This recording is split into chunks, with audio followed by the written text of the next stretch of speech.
राज्य विधानमंडल के आज से शुरू हुए पावसकालीन सत्र के पहले दिन विधान परिषद में शिवसेना के विधायक बच्चू कडू ने जनहित से जुड़े कई मुद्दों पर अपना पक्ष रखा। विधायक बच्चू कडू ने मुंबई के प्रसिद्ध किंग एडवर्ड मेमोरियल KEM अस्पताल के नाम को लेकर प्रश्न उठाते हुए कहा कि स्वतंत्रता के कई दशकों बाद भी कुछ सरकारी संस्थानों और अस्पतालों के नाम पूर्व ब्रिटिश काल से जुड़े हुए हैं।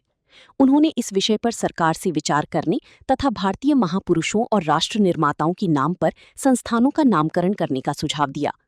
इस दौरान विधायक बच्चू कडू ने राज्य में भारी वाहनों की आवाजाही और पुलों पर बढ़ते दबाव का मुद्दा भी उठाया।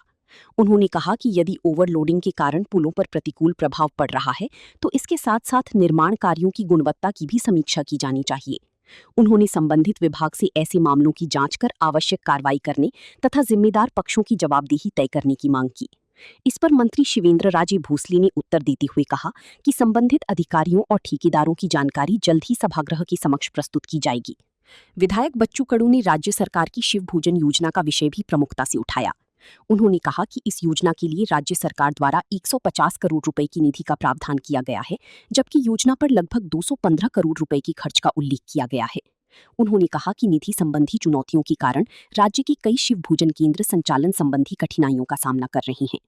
उन्होंने कहा कि ये योजना आर्थिक रूप से जरूरतमंद और सामान्य नागरिकों को सस्ती दर पर भोजन उपलब्ध कराने में महत्वपूर्ण भूमिका निभाती है, इसलिए इसका संचालन नियमित रूप से जारी रहना चाहिए। विधायक बच्चू कडू ने सरकार से शिवभोजन केंद्र संचालकों को लंबित निधि उपलब्ध कराने का अनुरोध किया ताकि केंद्रों का संचालन सुचारू रूप से जारी रखा जा सके। साथ ही उन्होंने भविष्य में शिवभोजन केंद्रों के आवंटन में दिव्यांग व्यक्तियों, विधवा महिलाओं तथा किसान प्रभावित परिवारों को प्राथमिकता देने का सुझाव भी सभागृह में रखा। विधायक बच्चू कडू ने कहा कि सामाजिक कल्याण से जुड़ी योजनाओं को प्रभावी बनाए रखना सरकार की महत्वपूर्ण जिम्मेदारी है तथा जरूरतमंद वर्गों तक उनका लाभ पहुंचाने के लिए निरंतर प्रयास किए जाने चाहिए। आणि आता व्यवस्था अशी आहे का भोजन देणाराच उपाशी राहत आहे। ज्यानं 10 रुपयात भोजन द्यायचं त्या मालकाला उपाशी राहण्याची वेळ जर येत असेल तर मग आता हा मोठा प्रश्न आहे सभापती महोदय। याच्यात आपण काय म्हटलंय उत्तरात सभापती महोदय का आपण 150 कोटीची तरतूद केली, निधी उपलब्ध आहे आणि खर्च 216 कोटी आहे। म्हणजे तुम्ही इकडे हमी देत असताना कागदावर मात्र वेगळ्या प्रकारचं उत्तर आपल्याकडे येते।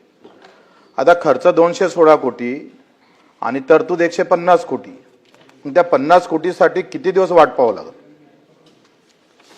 ते निश्चित झालं पाहिजे। कारण हा जो चालक मालक हा गरीब आहे, तो काही व्याज बट्ट्यावाला किंवा व्यापारी गिपारीच्या लाईन मधला नाही आहे, गरीब माणूस आहे, तुमचा आमचा कार्यकर्ता आहे। पक्षातल्या कार्यकर्त्याला आपण हे सरासरी ही योजना दिलेली आहे आणि त्याची उपासमार होणे याची काळजी आपण घेतली पाहिजे। कुठेही 1 महिना जर तो 2 महिने लेट झाला तर व्याजासहित पैसे दिले पाहिजे ना आपण। कसं काय तो उधार आणतं? मला माहित आहे अचलपूरच्या एका शिवभोजनाला अनुदान न भेटल्यामुळे, म्हणून ते कमी पडणार नाही, निधी पुरा होणार नाही, हे आपण लक्ष घेतलं पाहिजे।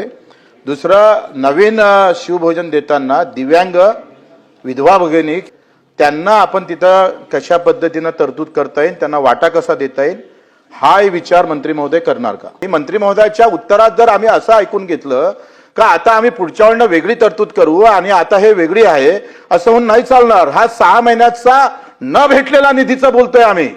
खर्च 216 कोटी, तरतूद 150 कोटी, म्हणजे त्या 50 कोटी वाल्याला अजून किती 4 महिने थांबावं लागणार का?